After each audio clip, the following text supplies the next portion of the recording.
Hello again, whiskey friends. I'm Durell, the whiskey saint. Welcome back for another review, guys. This one's going to be another banger. It's a bottle that I had the pleasure of tasting this past weekend in Kentucky among some friends. This is the new Kelvin 60 from Foregate. It's an 8-year Kentucky bourbon, double oaked, and I'll tell you, this thing surprised me. We're going to dive in, guys, give you my thoughts, show you how it ranked, and let you just know basically if I think it's worth a pickup or not. All right. Cheers.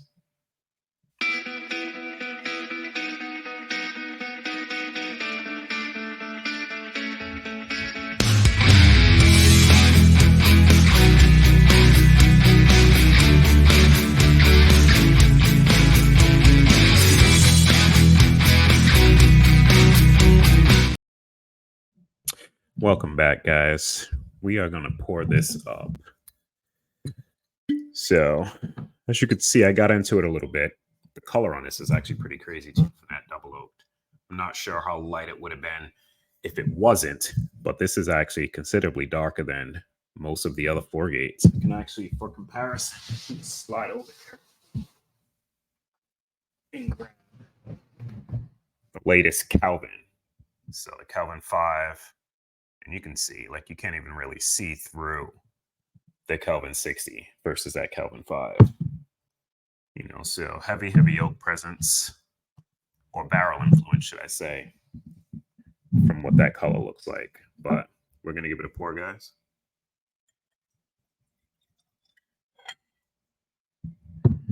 And we're going to dive in.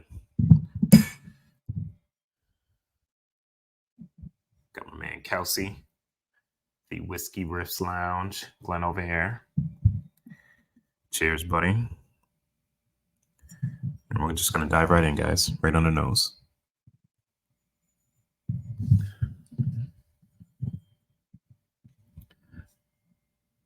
So right up front, this is what I love about, you know, a nice, just well put together bourbon.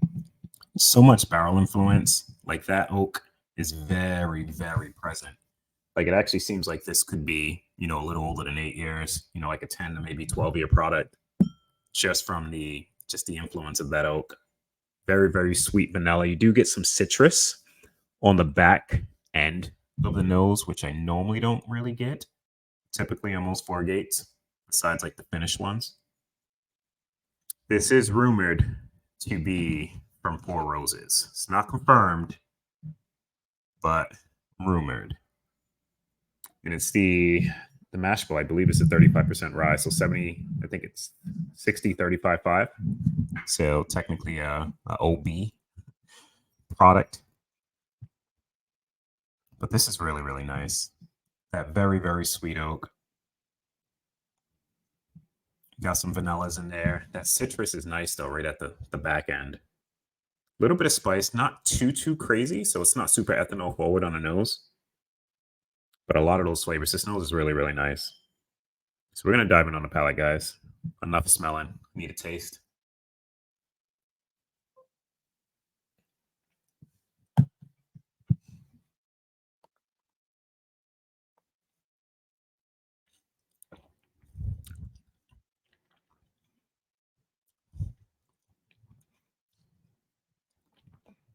So right up front, you get a ton of flavor.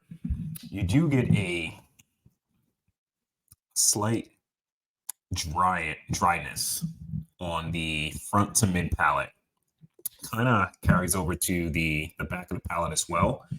But I don't mind that. I know a lot of people, when they talk about oak and drying, you know, it just gets a little bit too much for them. I think this is well done, like a little bit oakier, and it might be a little bit too drying for me. But I like how this mouthfeel is. It coats the mouth really nice. Get a lot of flavor right up front on the tip of your tongue. Then it kind of moves to the sides. The finish is nice. I know finish gets a little bit more potent the more you drink. First sip of this I had last week, I was like, oh wow, that's pretty nice. Second sip kind of like blew me up, and I was like, oh wow, this is really, really good. So we're gonna go in for another sip, see if it does the same. Cheers.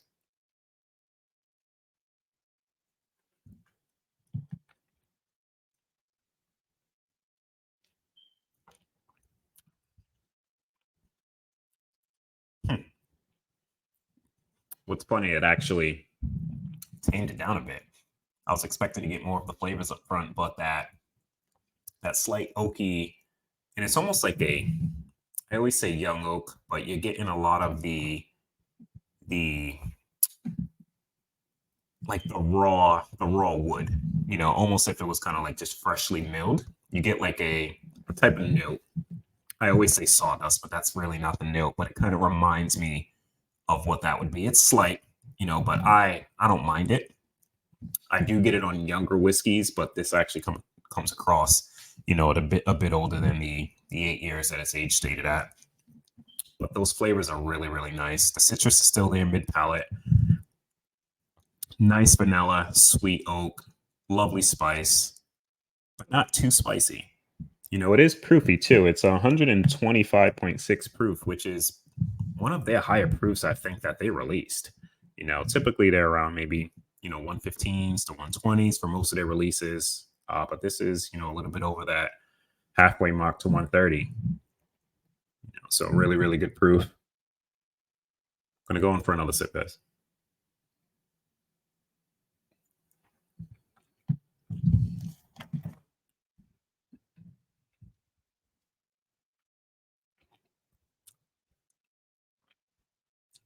Yeah, each sip progressively gets better with this whiskey.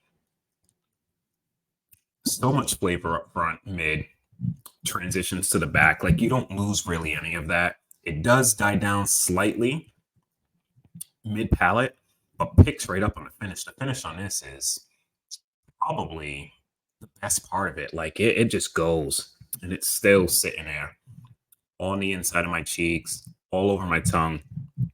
And I don't think my camera's probably going to pick it up, but it's oily. This thing just has legs running down the glass, which is pretty nuts, for just an 8-year whiskey. It's, I don't know if you can see, you can kind of see it on there, but just dripping all the way down the glass. And that's what it's doing. Like how it's coating your glass, it's coating the inside of that mouth, and it just gives you a really, really nice mouthfeel. We're gonna go for one more sip, guys, and we're gonna just show you what the grading look like.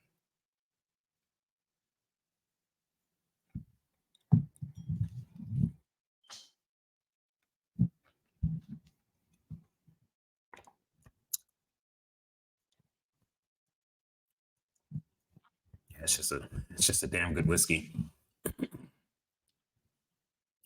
The only thing, and it's not even a knock to it. We'll pull up the review as we kind of chat about it a bit, but you can see how this ranked. Right. If we take a look at nose, and when we say flavor, just the intensity, like the notes that you're pulling off of it, that's really the lowest. Like the lowest score on here is an 8, guys, which is pretty darn good for a whiskey. There's no 7s, nothing like that. 8s and 9s across the board on this. Look at the nose. I got 2 8s for flavor and depth. There is a lot of depth to it, but I typically like something just a little bit more, not really punchy, but just smack you in your face with all like the notes and the flavors on it that you get. But as soon as it hits your mouth, it kind of like backs into that for you, right? You get all that intense flavor on the tip of your tongue that just coats it nicely. So front palate and mouthfeel for me, I got this at a 9. Like this was really, really nice. Mid palate just subdues a little bit, upon like that second sip, just the flavors just kind of toned down a bit, but it mellows it out in a good way, So I do have it at an 8 because it wasn't as intense as the front palate, but it seems like it's a little bit more balanced on that second sip, if that makes a little bit more sense. It's just not as spiky, which I like. Right, then you look at finish, this thing picks right back up. So, we're going from 9s to 8s to 9s right back up. And that's kind of what it does for you. Really, really punchy front palate, mid palate kind of dies down slightly. Finish is just way back up there again. And this thing just goes on.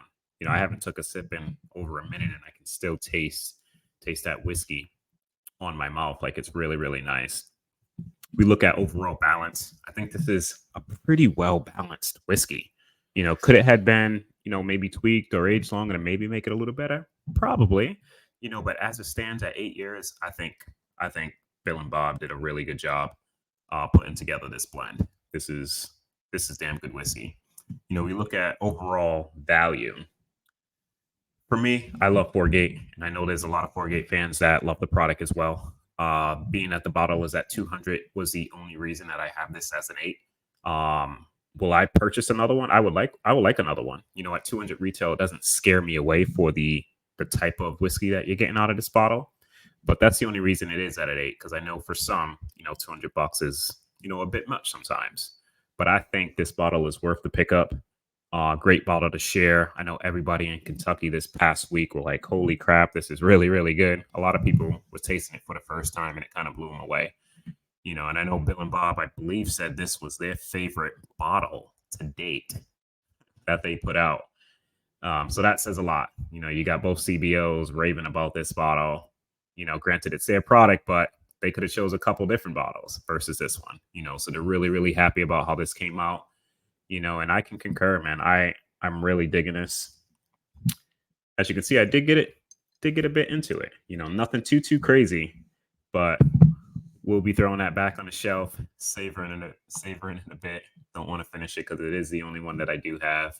But guys, I think it's worth a pickup if you do see it at retail. I know most Fourgates don't really have like a secondary market for the most part, besides some of their older batches. So you should be able to find this, you know, in most stores in Kentucky, maybe even online, you know, for that $1.99 marker, you know, and I think it's worth that pickup. If not, definitely try it, you know, before you buy it if you're a little worried about the price. But yeah, Fourgate's continuing to put out some bangers. I know there's some stuff in the works that I'm pretty excited about that's coming out. They got a lot of new stuff, man, coming out in the works, man. It's probably going to be a nice new year because I don't know if anything else is coming out this year for them. But you're pretty excited to try that.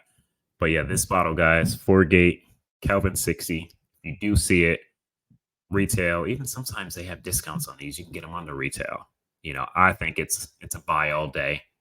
But like I said, if you're a little worried about that price, understandable at $200. Try to taste it before you buy it. And I'm pretty certain after you taste it, you will be buying it. But we're going to end this here, guys. Thanks for tuning in. Till next time, have a good day. Cheers. Jeff, just be friends with me. But you have these whiskey friends, and you say hello again. Oh, Jeff!